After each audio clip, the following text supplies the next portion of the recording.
رب العزت نے قرآن کریم کے اندر فرمایا فویل للمصلین الذین هم عن صلاتهم ساہون، ہلاکت ہے ان لوگوں کے لیے، ان نمازیوں کے لیے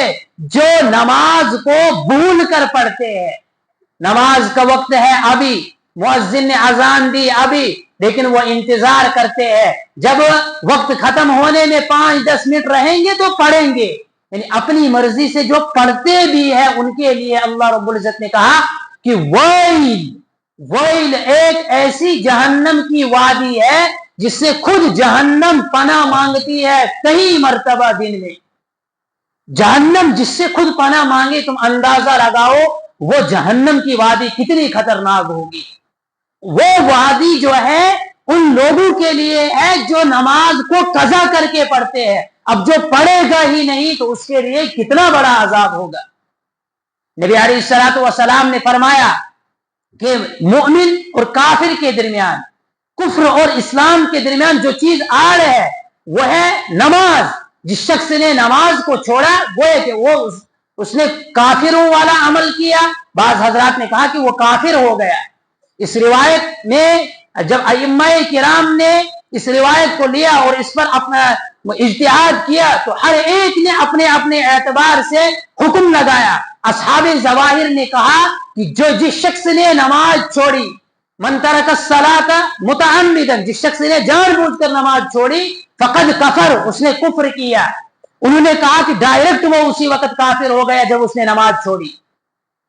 اب اس کی تمام، جب انسان کافر ہو گیا اس کا نکاح ہوگا تو نکاح بھی ٹوٹ جائے گا، ایمان والوں کے ساتھ جو کچھ ہوگا وہ سب کچھ ختم ہو جائے گا، وہ کافر بن گیا ہے۔ اب اس کو مسلمان ایمان والے کے ساتھ کوئی رشتہ اور ناتا ہے ہی نہیں۔ امام شافعی علیہ الرحمہ نے فرمایا کہ اگر وہ کافر اگرچہ فی الفور نہیں ہوگا، یعنی اسی وقت نماز ترک کرنے کی وجہ سے اگرچہ وہ کافر نہیں ہوتا ہے، لیکن اس شخص کی سزا قتل کے علاوہ کچھ نہیں ہے، اس کو قتل کر دو، اس نے اتنا بڑا جرم کیا ہے اس سے اس کو ابھی قتل کر دو۔ امام اعظم علیہ الرحمہ نے فرمایا کہ اگرچہ کافر تو نہیں ہوا لیکن کم از کم اس آدمی کو، اس نے اتنا بڑا اور اتنا سنگین جرم کیا ہے، اس کی جو سزا ہے اس کو پکڑ کے قید خانے میں بند کر دو اور وہاں پر اس کی خاطر تواضع کرو جب تک نہ یہ توبہ کرے اور نماز پر پابند ہو جائے۔ یہ نماز اتنی اہم ترین عبادت ہے۔ نبی علیہ الصلوۃ والسلام نے حدیث پاک کے اندر فرمایا کہ آخرت میں سب سے پہلے حقوق اللہ میں سے جس چیز کا حساب ہوگا وہ نماز کا ہوگا۔ اگر بندے کی نماز درست ہے، یعنی اس نے نماز کو اپنے اوقات پر پڑھا ہوگا، جس کا حکم قرآن کریم ہمیں دیتا ہے حافظوا علی الصلوات والصلاۃ الوسطی وقوموا للہ قانتین، نمازوں کی پابندی کرو، نمازوں کی حفاظت کرو۔ جس طریقے سے ایک انسان اپنے مال کی، اپنی چیزوں کی حفاظت کرتا ہے، اس کے پاس جو جو چیزیں ہوتی ہیں اہم چیزیں ان کی حفاظت کرتا ہے۔ مان کر چلیں گے آج ہمارے پاس قیمتی چیز موبائل ہوتا ہے، اگر ہم کہیں جائیں گے تو بار بار جیب کو ہاتھ لگا کر دیکھتے ادھر ہی ہے، گر تو نہیں گیا۔ اس سے کہیں درجہ بڑی تو نماز ہے، اس کی کتنی ہمیں حفاظت کرنی ہے، اس نماز کو کتنی ہم نے اہمیت دینی ہے۔ تو نبی علیہ الصلوۃ والسلام نے فرمایا کہ اگر بندے کی نماز درست ہوگی تو باقی کے اعمال بھی اس کے درست ہوں گے، اگر اسی نماز میں یہ پھنس گیا تو باقی کے اعمال بھی اس کے خراب ہوں گے، کیونکہ پہلی ہی چیز اس کی درست نہیں ہے تو باقی کے اعمال بھی اس کے گڑبڑ ہی گڑبڑ ہوگی۔ جب انسان کو نماز کا حساب لیا جائے گا تو فرائض میں جو کوتاہیاں رہی ہوگی ان کو نوافل سے پورا کیا جائے گا۔ اللہ رب العزت فرشتوں سے کہیں گے کہ میرے بندو کی نوافل دیکھو، اس کے پاس نوافل ہے،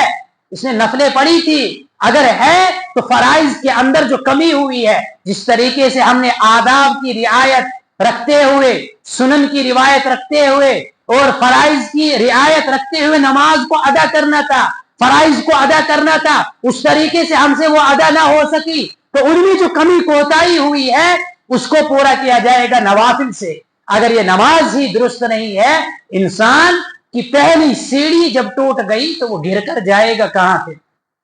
اس کا ٹھکانہ پھر وہی ہے جب نماز کو چھوڑے گا۔ اللہ رب العزت نے قرآن کریم کے اندر فرمایا اقیموا الصلاۃ وآتوا الزکاۃ وارکعوا مع الراکعین اتأمرون الناس، کیا تم لوگوں کو حکم دیتے ہو اور اپنے آپ کو بھول جاتے ہو؟ حالانکہ تم کتاب پڑھتے ہو، یہ اصل میں بنی اسرائیل ان یہودیوں سے کتاب ہے، لیکن آج ہم بھی اس کتاب کے محتاج ہے کہ آج دیکھیں گے ہم بھی کتاب اللہ کو پڑھتے ہیں، قرآن کریم کو پڑھتے ہیں، ہر روز ہمارے سامنے واعظ آتے ہیں، مقررین آتے ہیں، تقریریں کرتے ہیں نماز کی اہمیت اور فضیلت قرآن و حدیث کی روشنی میں، لیکن ہم دوسرے لوگوں کو کہتے ہیں کہ بھائی یار یہ بے نمازی ہے، یہ بے ایمان ہے، یہ وہ ہے، لیکن کبھی اپنے بارے میں ہم نے فکر نہیں کی۔ ہم نے اس کو کہا تو غلط ہے، لیکن کبھی اپنے بارے میں نہیں سوچا کہ ہم بھی تو غلط ہے۔ جب ہمیں اپنی ذات پر باری آئے تو کہیں گے نہیں جی تقاضا تھا، یہ تھا، وہ تھا، بس عذر گننے لگیں گے، یہ عذر تھا، وہ عذر تھا۔ لیکن جب دوسرے پر انگلی اٹھانے کی باری آئے گی، یہ نہ سچ نماز ہی پڑھن، یا سچ یوت، اللہ تعالیٰ نے قرآن کریم کے اندر فرمایا دوسروں کو تو تم کہتے ہو لیکن خود اپنے آپ کو بھول جاتے ہو۔ پھر اللہ تعالیٰ نے فرمایا وَاسْتَعِينُوا بِالصَّبْرِ وَالصَّلَاةِ وَإِنَّهَا لَكَبِيرَةٌ إِلَّا عَلَى الْخَاشِعِينَ، یہ نماز باہری ان لوگوں پر ہے جن کے دل میں نفاق ہوگا، جو خاشعین ہوں گے، جو اللہ سے ڈرنے والے ہوں گے، جن کے دلوں کے اندر اللہ کا خوف ہوگا، ان پر یہ نماز باہری نہیں ہوتی ہے، ان کو پھر صبح اٹھنے میں کوئی پریشانی نہیں۔ جب وہ یہ دل اللہ کو دے دیتے ہیں، جیسے حضرت مولانا پیر ذوالفقار نقشبندی دامت برکاتہم العالیہ نے فرمایا کہ دل بحر محبت ہے، یہ محبت کرے گا، تم لاکھ اس کو سمجھاؤ یہ پھر بھی کسی پہ مرے گا، لیکن اس کو جو مارنا ہے وہ کس پہ مارنا ہے؟ وَلِلَّهِ مَا طَلَعَتِ الشَّمْسُ وَلَا غَرَبَتْ إِلَّا وَأَنْتَ فِي نَفْسِي وَوَسْوَاسِي، جب بھی سورج نکلتا ہے، جب بھی سورج غروب ہوتا ہے، میرے دل و دماغ میں، میرے خیالوں میں، میری ہر چیز میں تو ہی تو ہے، اللہ اللہ۔ جب اللہ کو دل میں جگہ دیں گے پھر ہمیں صبح اٹھنے میں کوئی پریشانی نہیں ہوگی، پھر 2 رکعت نماز پڑھنے میں کوئی پریشانی نہیں ہوگی، پھر 1 کلو کا کمبل اٹھانے میں ہمیں پریشانی نہیں ہوگی۔ جب ایمان ہمارے پاس ہوگا، ایمان ہی نہیں ہوگا تو صبح ہمیں جب اذان سنائی بھی دے گی، گھر والے اگر ہم کو جگائیں گے بھی یا خود بھی جاگ جائیں گے الارم لگا کر، لیکن ایمان جب کمزور ہوگا تو پھر جو 1 کلو کا کمبل، 1 کلو بھی نہیں، آدھا کلو کا کمبل جو ہمارے اوپر ہوتا ہے وہ ہمیں 1 ٹن اور 1 کوئنٹل کے برابر لگے گا، ہمیں وہ ایمان اس کو اٹھا ہی نہیں سکے گا۔ کیوں؟ ہم اس کمبل کو ایسے سر پہ ڈال کے سو جائیں گے اور پھر شیطان صاحب آئیں گے اور پائپ لگا کر ہماری سپرے کر دیں گے اور آرام سے سو جائیں گے۔ جب ہم اس وقت اس کمبل کو نہیں اٹھا سکتے ہیں، تم ذرا ہم محاسبہ کریں کہ اس پل صراط کو کیسے ہم پار کر سکتے ہیں، اس جنت الفردوس کو کیسے ہم حاصل کر سکتے ہیں، جس کی